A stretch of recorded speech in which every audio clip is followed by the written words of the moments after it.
In my opinion, flushers don't get nearly the love they should in the grouse woods, so today we're going to be talking about all things flushers, hunting ruffed grouse. So I'm Kyle Blood with Wild North Kennel. We're lucky enough to be located in kind of the heart of ruffed grouse country in northern Minnesota, where we get to spend 100 to 150 days a year actually out in the woods training or hunting dogs on wild birds. Most of those are spent with a flusher. Been hunting with flushers for 7 or 8 years now, for ruffed grouse, and so kind of just want to walk through some of the pros and cons we see with hunting with this type of dog, as well as at the end we'll go over some training tips or kind of focus areas that as we've spent more time on, we've seen a lot more success using these dogs.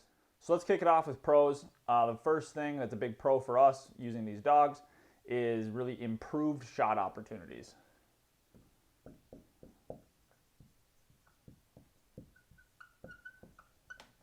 So for us, the way we use these dogs lots of the time is we're running them with 2 pointing dogs as well. And so if you've ever hunted ruffed grouse, at some point you've gotten to a situation where you have a dog on point, or you're just in such thick brush that even when the bird flushes, you can't even lift your gun. In those situations where we have a dog on point and we can't actually get to where the point is, we have the option to send the flusher in. We stand back in a nice shooting lane and we get a lot better shot opportunities. So having that flusher along with our pointing dogs plays big dividends and gets us a lot better shot opportunities. So the second thing is really just how quickly we're able to pick up birds. So quicker pickups.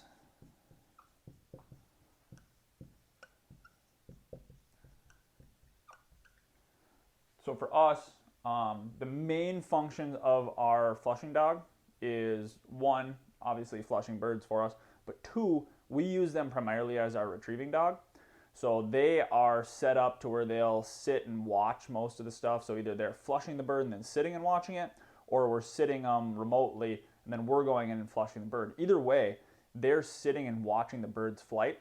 So when we shoot, they usually get really, really good marks on where the bird falls.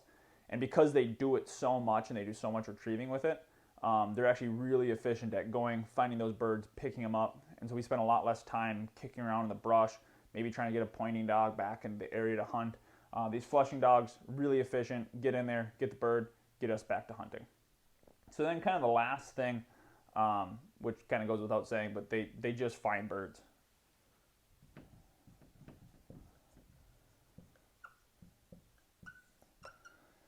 So the way that we're hunting these dogs is we're not walking them at heel through the woods. We're actually letting them go out and hunt a regular pattern like a flusher would. But because of that, they find a whole bunch of birds for us. So it's just not possible that a pointer is going to find every single bird as it goes through. I mean, you got wind, you got all sorts of other stuff. But these flushers, because they work such a tight area and they're just really concentrated and they're right in front of us, they find a ton of birds for us. So we find a lot more birds having the flusher than we don't. And you pile it up with the rest of these pros that are for us, and it's kind of why we really don't leave house without a flushing dog. So as far as cons go, the biggest con for us is just access to birds.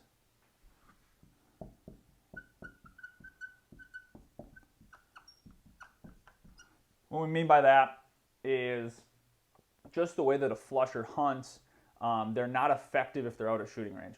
So for us to actually get access to cover, we have to walk to it.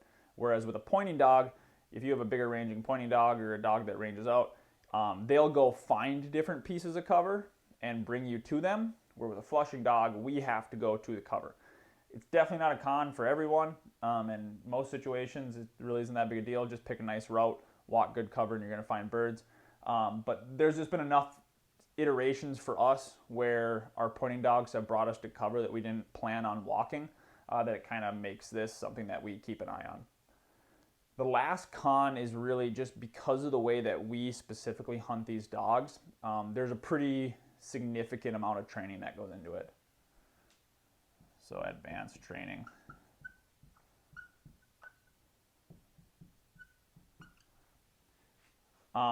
We're asking these dogs to do a lot.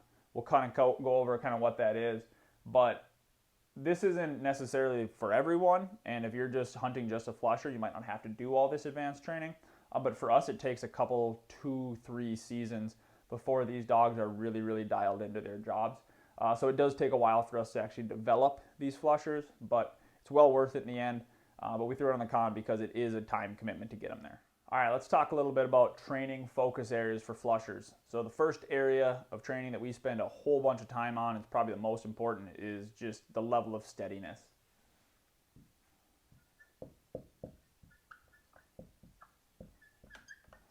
So we're not talking about the kind of steadiness where you have your dog at heel and you tell it to sit 20 or 30 times in hopes that it doesn't break and it still probably crept or did whatever. We're talking about the kind of steadiness where we are remotely sitting these dogs, 10, 20 yards away from a point, and then walking up. We're trying to flush the bird, so we're kicking around in the brush in the front of the point while that dog is remotely sitting with our backs turned to it.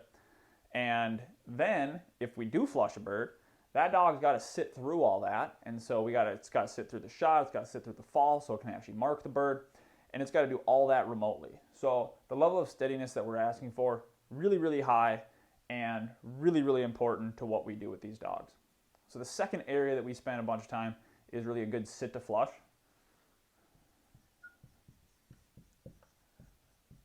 So sit to flush, related to steadiness, it's when a dog flushes a bird, so whether we release the dog to flush a bird or it flushes the bird on its own, as soon as it flushes that bird, it sits down. This really serves two purposes for us. One, a dog that is sitting in kind of a controlled manner is able to mark shot birds a lot better. So it gets to sit there, watch the bird come down, it's going to mark those way better, pick them up a lot faster. The second area, the number one way that dogs get shot in the woods is chasing a bird that's flying low and then jumping up and getting shot. If your dog is sitting, the chances that happen are essentially zero. So it's a big safety thing that if your dog sits and doesn't chase, way less chance of getting shot, as well as really practical just from picking up these birds a lot faster. So the third area we spent a bunch of time, and it's kind of specific to our hunting situation, is backing.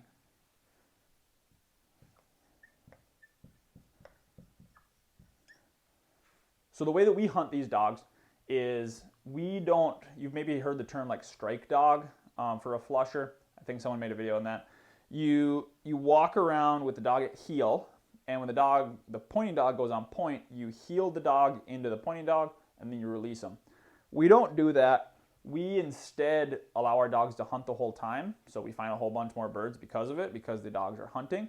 But what that means is that at some point, there's going to be a time when the flushing dog sees a dog on point before we do.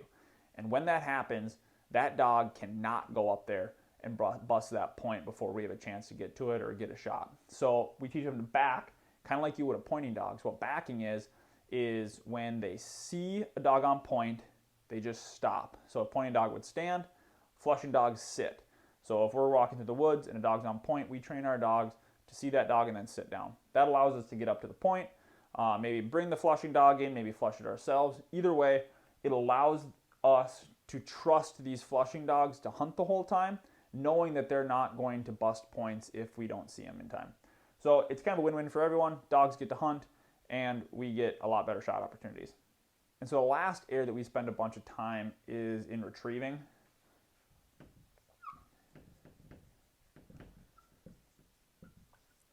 So retrieving is one of those things that comes pretty naturally to most flushing breeds. But I would say in my experience, the vast majority of dogs would still benefit from some sort of formal retriever training program. And so we make sure that we spend a lot of time on hold, fetch, those things to really get a nice tidy retrieve. But as well on top of that, we're also doing tracking, we're doing dead searches, things to teach that dog that there might be times where you don't see the bird go down, but if we give you a string of commands or just cues really, you're going to go out because there's a bird out there to find. And so that plays into our hunting quite a bit. If a bird goes down, the dog doesn't see it, we can still put them into a dead search and they'll go through, find that bird and retrieve it for us. The tracking side of things though, if you ever hunt ruffed grouse, at some point you're going to hit one and you're going to wing it and it's going to run like a pheasant and it's going to wind up in a log, it's going to wind up in a hole, it's going to wind up somewhere where you can't find it 20, 30 yards away from where you hit it. In those moments, having a dog that can really track really well as a good retrieve, because once it finds it, it still needs to pick it up and bring it back to you, and the thing's probably going to be flopping in its mouth, maybe hitting in the face with a wing, do all sorts of things. If that dog doesn't have a really nice, tidy retrieve, it might just leave that bird there and then you never get it. So retrieving, huge deal, probably the best conservation tool that we have. So that's kind of the main things we focus on with training. Flushers, great dogs. This is my kind of ode to flushers in the grouse woods. I spend a whole bunch of time with flushers in the grouse woods. Super fun dogs to run behind, and you can absolutely kill a bunch of birds behind them. So hope you enjoyed this video. If you did, we made a couple other breakdown videos on the other two dogs that we use. So our regular grouse hunting is a long-range pointing dog, kind of a mid-range pointing dog, and then obviously our flusher. So if you like those, you can find them here. Otherwise, appreciate it. We'll see you next time.